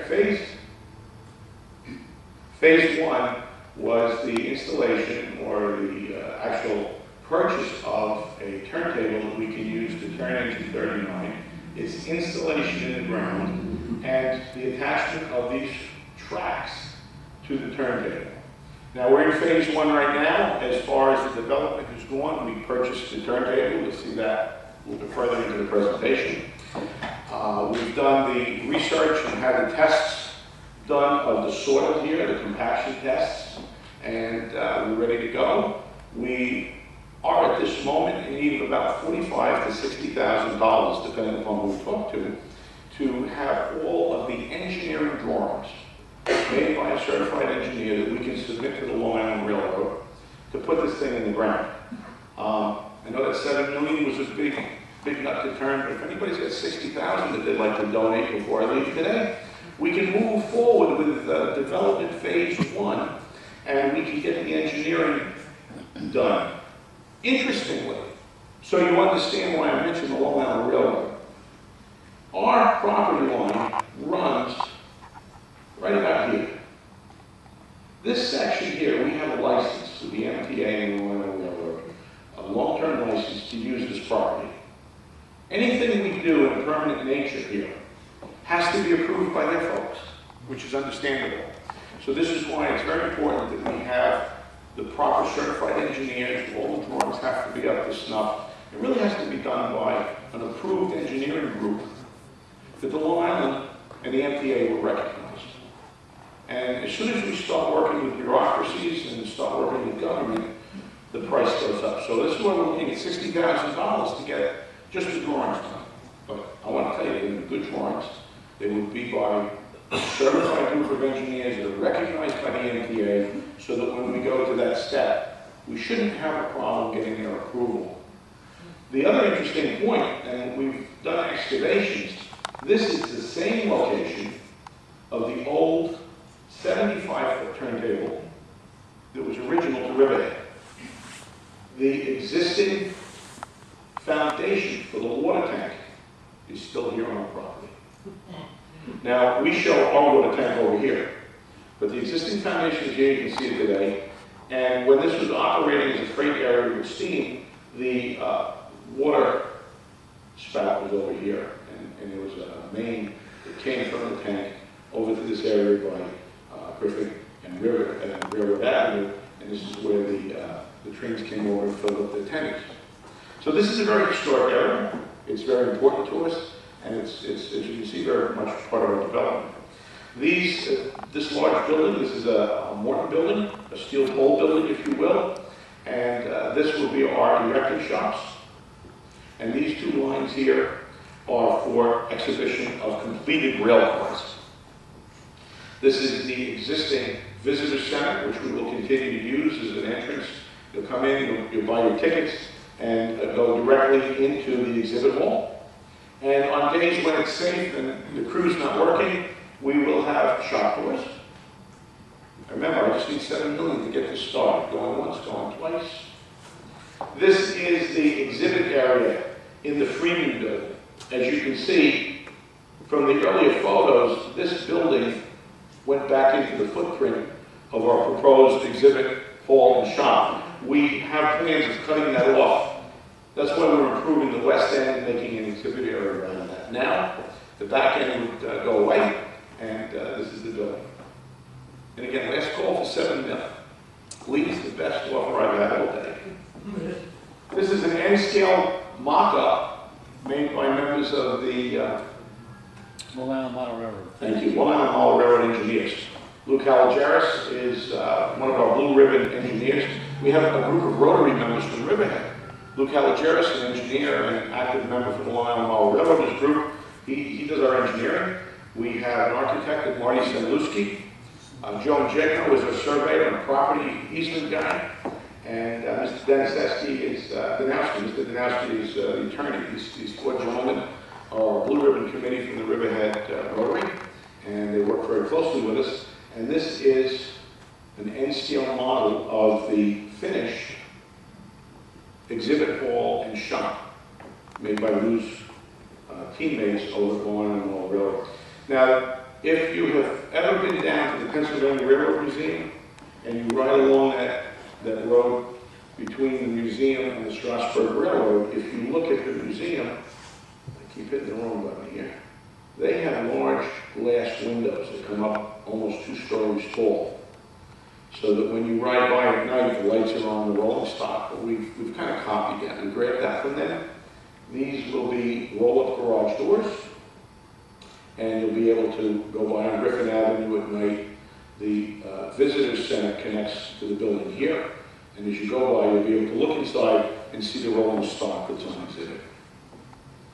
Now, I did tell you we purchased a turntable. Now, as Gary mentioned, the move for the MPs out of Knox and Kane, we think it's going to be the 18th. You give or take a little bit with what's happening with things like permits to go over the road, things like truckers that use the right equipment and get there and can get you home. This was supposed to be a 1-week move from the Arcadian Attica Railroad just south of Buffalo. Turned into a 3-month ordeal. You may remember a few years ago about the turntable that sat up on Route 17, and all the truckers used to laugh about it. Well, here it is. After 3 months, we finally got it down to Riverhead, and as you can see, has 60 tons of steel. How big is that now? This is an 85-foot turntable, and 60 tons. And, you know, we gave all the right measurements and all the right weights to the trucking company, and they sent the wrong trailer. And then they get the trailer stuck in the mud as they were pulling it out of the yard.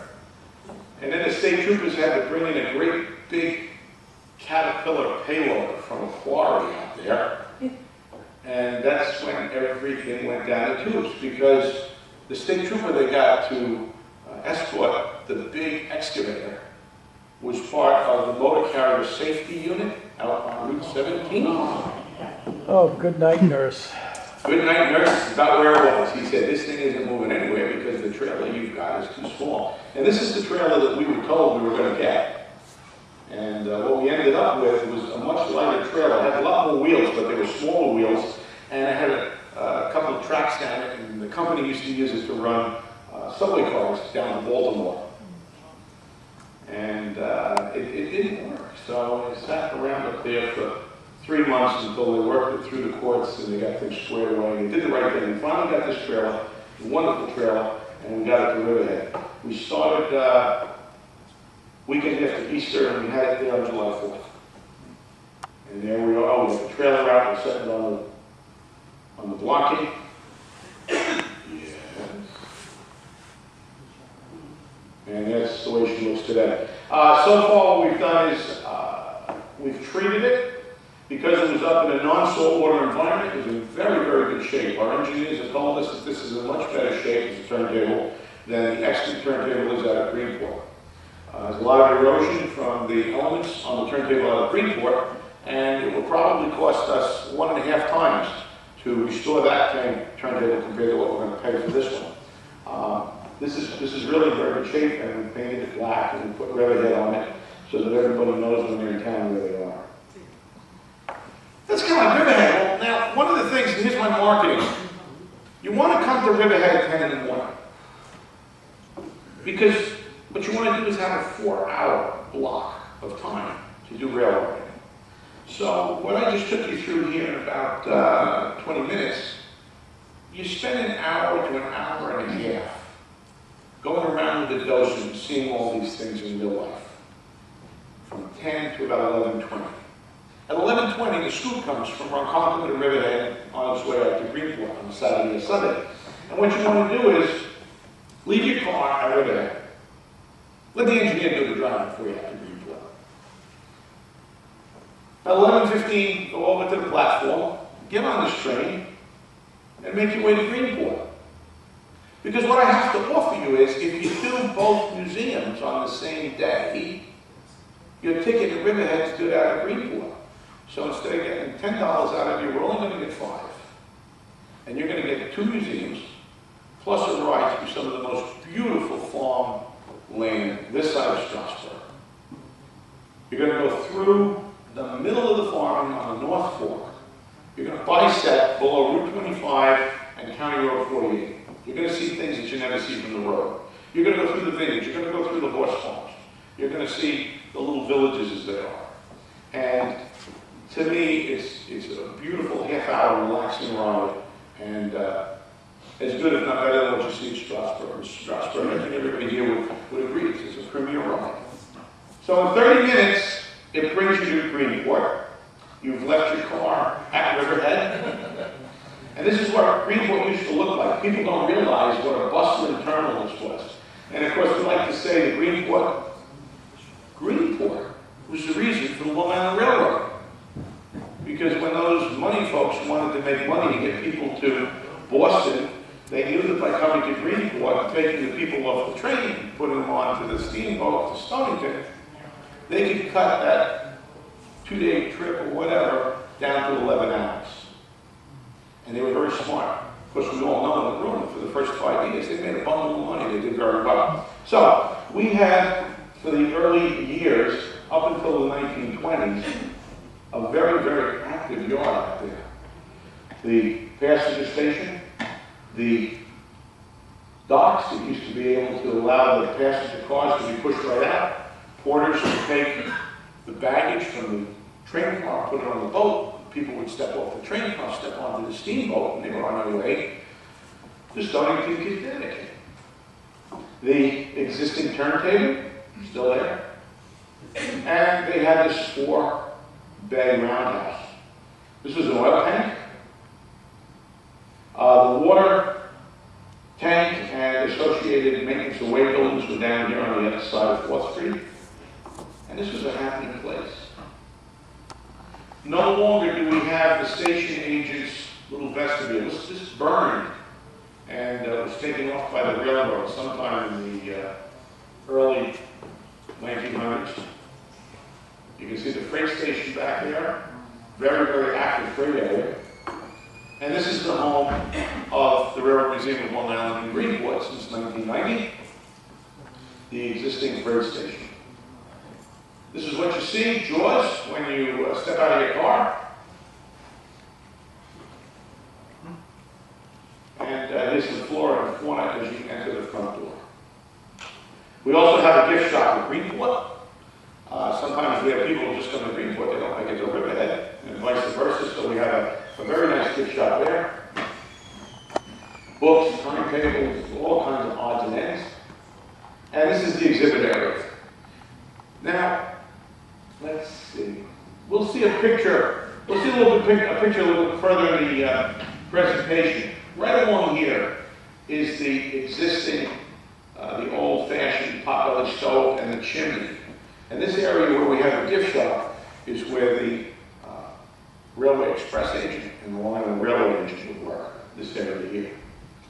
As we step from here forward into the room and we look at this exhibit wall, this is the large area where freight could go from trucks on this side through this door and move across and go out onto the rail cars, or vice versa. We're decorated here for our Christmas, our Santa Claus. Some of the artifacts that we have on display, we've got a Buddy L train set, and I understand that young people back in the 20s could actually sit and ride on this thing. Photos like this with the dimensions shown are what we archive into our computer database that we're working on. We're using Past Perfect software. Everybody in historic preservation, historic society is very familiar with Past Perfect. And we take these photos and we put as much information about the article onto a page in this database. And as that develops, it'll be ready access for anybody interested in doing research. This is an old signalman's telephone. They take out online and use it to hang between a couple of wires and talk back. Gene Calora, I don't think Gene's with us today, but last year he was our primary exhibit for our 2008 season. Did a beautiful presentation of black and white river photography. The year before we had the Many Hands exhibit from the Transit Museum. Some of our standing museum exhibits, tools, the various different sundry changes in conductor wear over the years. Bliss Tower. We were fortunate many years ago when they took down Bliss Tower, we have the control here, and we built a resemblance of Bliss Tower. This is our little office out of Greenport, and around the corner, what our volunteers affectionately call is the kitchen. Refrigerator, and where we get things ready for the Christmas party. Some more of our exhibits. You got a little quick peek there of some signs. We're going to talk about signs for a minute. This sign goes back to the late 1800s, and this was a Pennsylvania Railroad sign. 1941. Was that? 1941. 1941? You think that was made in 1941? I have the other two. You've got the other two? No kidding. Well, you just blew my whole spiel. But I'm going to give it anyway. He says he's got two of them from 1941. I'm going to give you a spiel. In the late 1800s, when casting was an art form that was well known around the country and inexpensive compared to what it is today, the Pennsylvania Railroad made their signs out of cast iron. So when they came to the Long Island, or they purchased the Long Island in 1900, cast iron signs were ubiquitous throughout the system. And this is Ozone Parks. This gentleman here has the other two. If I don't want to give them up, we'd like to make them all together with Greenport. There were four. There were four. Where's the fourth one? Not sure. Oh, my God. What did you do with your two? They're in a closet. They're in a closet. They're heavy, aren't they? Yeah. Yeah, man. Well, we put these things up on chains.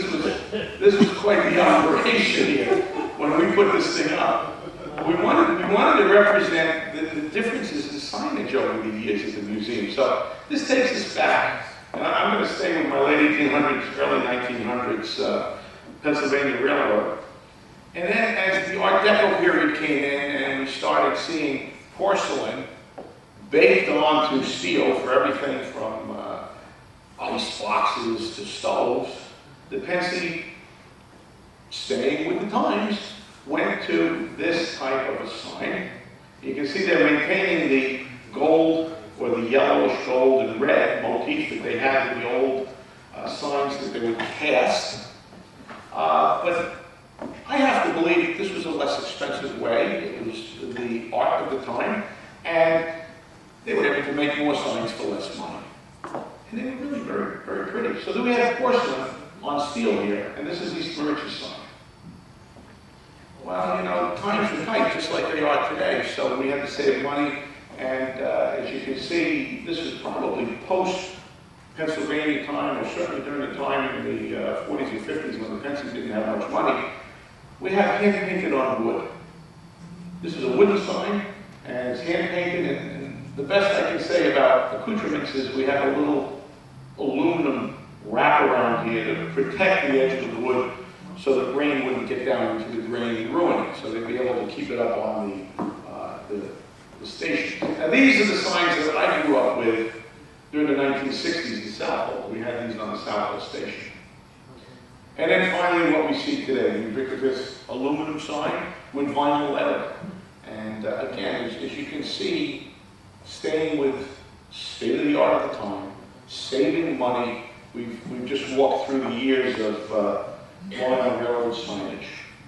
Who knows what they'll be doing? I guess in another 10 years we won't use signs at all. We'll be LED displays and flashing and pictures, and we'll have all kinds of things running through our mind. This is wooden caboose number 14. We purchased this from some folks, Mr. and Mrs. Steyer, after he passed away. They had it at Essex Steam Train, and they used to use it as a place to stay when they come down and volunteer on the Essex. And this was caboose number 14, saw use during the freight heyday out to Greenport. And those shipwrights, the carpenters that we spoke of, did a beautiful job. This is Bob Ducky Cameron, writes for the Pennsylvania Railroad Technical Historical Society, quite a historian and a guy that I go to for answers a lot. He and Bob White were the project managers, and as you can see, when we start on a project, we take the volunteer members. It's their project, they're the project managers, and everybody goes to them. So Bob White and Bob Ducky Cameron were responsible for working with the shipwrights, and this is some of the beautiful work that they did. This is open at Greenport. When you come out, you get to go through and hear about life in a caboose back during the freight days. Rob, yes, Rich. Don, in the journal that's on sale here, Ducky has written an article about very good. Yeah. The history of this style plastic caboose. If you didn't get a journal today, I'm going to tell you, buy the journal. If for nothing else, you want to read this article. It's a great article. And as you can see, the men did a beautiful job restoring this. There's George. George needs a paint job right now. And if we get some welcoming Boy Scouts, you're going to see what the Boy Scouts did for us out there in a minute. If we can get the Boy Scouts back, we're going to get this painting.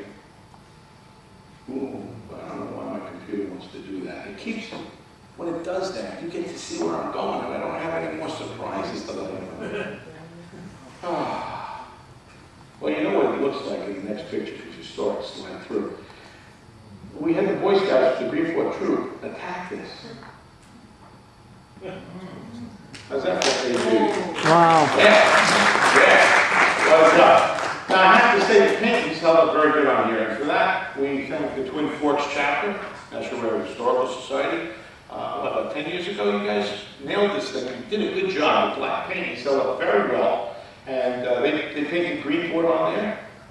Ooh, this is what people were faced with.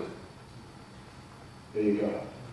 And again, we predominantly show off the Twin Forks. I got to tell you, Twin Forks Chapter and the Railroad Museum of Long Island are hand in hand. There's a lot of cross-pollination with membership. A A lot of the Twin Forks folks belong to Redmond, a lot of Redmond folks belong to Twin Forks. We work very well together, and we have for many years. And this is just another example of our getting together and working on projects. And the Boy Scouts did a beautiful job. They brought in all this crushed bluestone, and I don't think the Penn Sea or the Long Island River ever thought it was going to look that nice. Why would you do that? Okay, and here's the air-driven, the turntable at Oyster Bay is running electric motor. The turntable at Riverhead will be running electric motor. This is a pneumatic motor. And we have the drive unit at Riverhead in storage, but the drive unit hooks onto these gears. And what they would do is they'd bring the locomotive onto the turntable, and they had a pony hose that would come off the compressor, and they'd plug it into the side of the locomotive. And by throwing the valve one way or the other, just as if you're going to raise or lower your car in a gas station, they could move the locomotive one way or the other with air pressure to the pneumatic motor. And of course, that will go back into service when we get this restored. Really restorations, yeah, some of our stuff looks like this when we get it. Yeah, some of this stuff looks like that. What is that? What is that? Well, it has nothing to do with the railroad. This actually is a picture that I took of a big stationary boiler system at one of these silos, which will remain unnamed at this time. I got that shot on a little urban exploration mission that I was on. But it's good to show you what a mess we can have. 200, before it was walnut blasted and painted, and here's the volunteers working along. After it's been walnut blasted, we're getting some primer on it, and finally there's Rich putting the finished coat on. They have Cody's and Rich. Unfortunately, one of our great problems, and Oyster Bay is going to run into this too, unlike the Pennsylvania Railroad Museum, unlike the B&O Museum, we can't get our stuff on the shelf yet. So I got to tell you, it's been a couple of years since this paint's been on. If you come out to Riverhead today, you're going to be disappointed because the weather has worked this paint over, and it's dulled it. You know, it's still protected. It's not corroding and doing anything. We've protected it, but unfortunately, because of the weather, we're in a very salty atmosphere, just as Oyster Bay is. Sometimes we're one step forward in restoration, and then if we don't have the money to continue, and we certainly don't have any place to put these things inside, we very quickly end up 2 steps back. 200's in good condition. Don't feel too bad when you see it, but if you come out today, you're going to see it doesn't have this beautiful sheen to it. This lasted about 18 months. Now it's dulled, ready for some more paint. Anybody wants to paint, if you don't have the $7 million, if you don't have the $60,000, we have the rollers and the paintbrushes. Come see us. 1556, we're doing a little work on the radiator vanes, and we're doing a little winterization here. It's Paul Struback. And what he's doing is putting oil into some of the moving parts of the fuel system, injectors. And we're caulking up an antenna on the roof there so it will stop ringing. This is our 1920s Baker electric crane. This came out of Hillside Yard many, many years ago. But we still use this puppy. It has a 6-cylinder gas engine on it, and that runs a big dynamo. And all of the wheels and the unit to lift and raise the boom and lift and raise the material are all electric. And we've got quite a work session going here that day. Engine 39. Here we are preparing engine 39 to get out of Dodge and go to be restored. And you can see us cutting out boiler tubes and flues here. We did do a lot of work on 39 until we turned it over to the contractors. And once it went to the contractors, everything was under the contract with Suffolk County Department of Public Works, the $800,000 ICE-T grant. This is inside the belly of the beast. We're cutting out tubes. Yeah, they're running. This is what I usually look like. When people see me in this, they're afraid we're going to court. This is my court clothes. I recognize you today. I know. But for those of you who know me, I do have the suspenders on. This is usually what I look like. And there's Nobby Pierce. He's working the other end. He was cutting one end of the tubes, and I was cutting the other, shoving them out. As you can see, here they come. We're inside, we're cutting, and this is Dennis Harrington, past president of the museum. And as you can see, we grab them and we take them out. And here we are just about ready to go to Medford to Boil-O-Matic. We've brought this across to the visitor center. Our shipwrights, when it's time, and it's not time yet, because the type of woodwork that you have to do on this, we have to do this just before it goes back onto the locomotive. To do it now and leave it outside, it would just rot. So this goes, it's kind of in storage, and eventually our shipwrights will do all the woodwork inside. I'm going to run through a series of shots here of our volunteers working on cleaning parts to 39. There you go, there's a drive rods, looking beautiful. So you can see work is progressing. There's the crew. And finally, the big day in May of 2005, we also have a big crane there.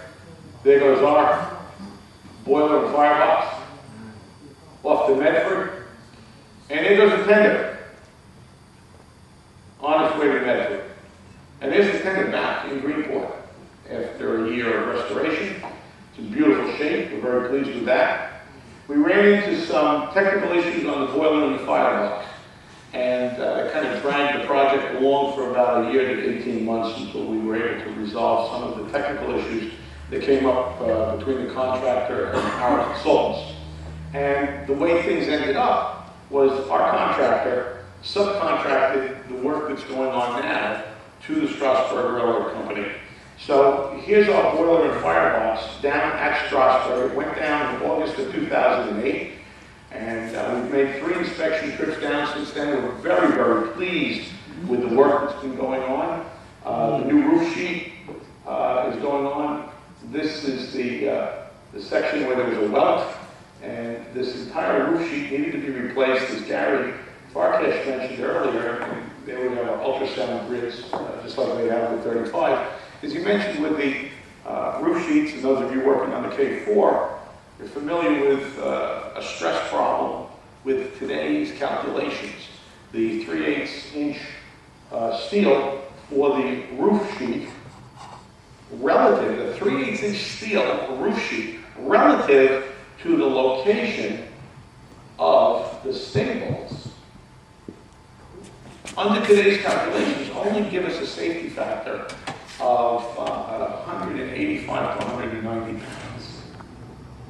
Now this problem with Prince fireboxes was found on the K4. Unfortunately, the calculations were done after the K4 firebox was restored. That's where we've got a problem there. The money's already been spent. Not totally. Not totally? Okay. Bottom line is the K4 has to have a firebox.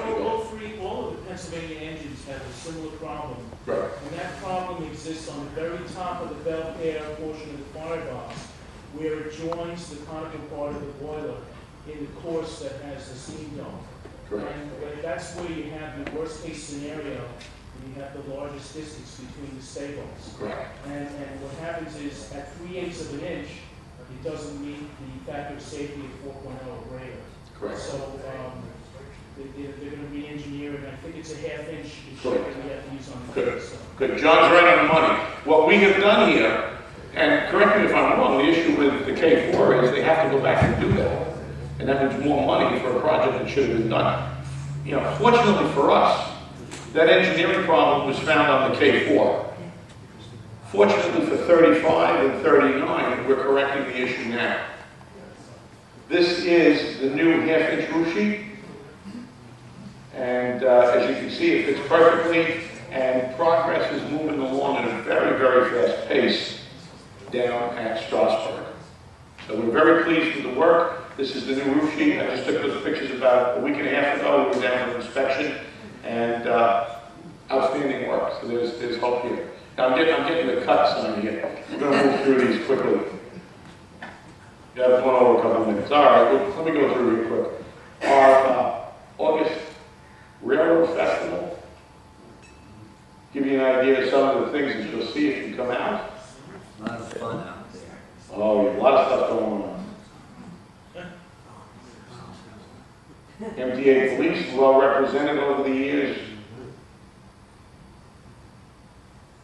And the first weekend in December, Santa comes out on the noontime train, and as you can see, there's lots of happy young people and parents. We do raffles. There's this year's raffle. Tickets will be on sale if you come out. We have our volunteers one-dish supper the Saturday night in December. This is our outreach with our O-gauge operators. They go around, they fly the flag at various places, hand out brochures and flyers, get people to come to the museum when we're open. And the last thing we've been doing over these 4 years is we sell club cars to raise money for the museum. This is the 2009 club car. And John, when am I going to get my club car, please? What do I want to tell you about the club car? The club cars are becoming in August. Thank you. Yeah. And we're going to finish up here. Here you go.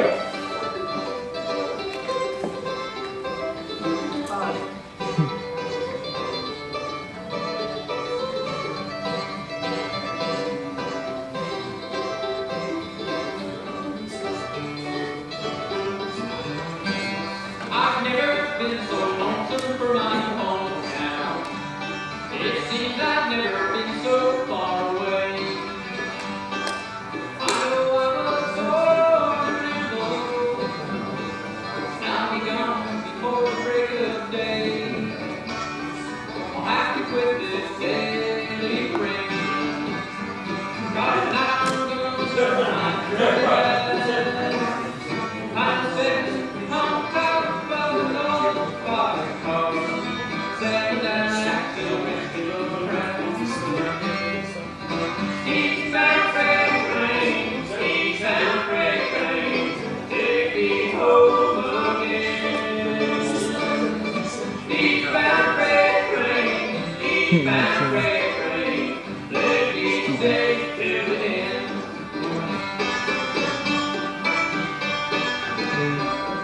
You.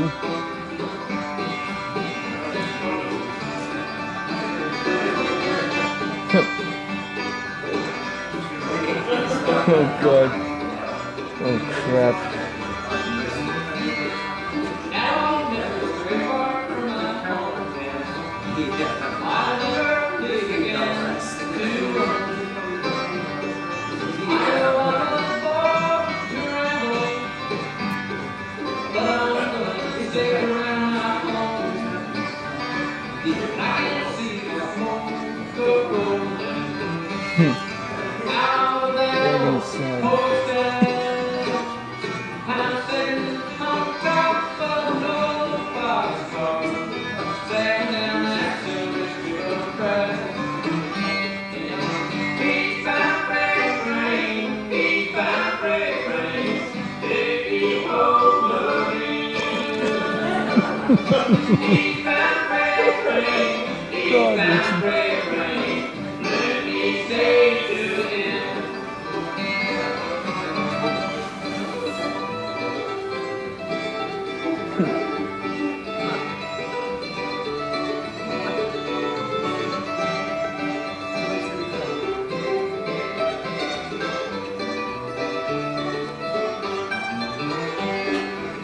Eastbound freight train, eastbound freight train, take me home again.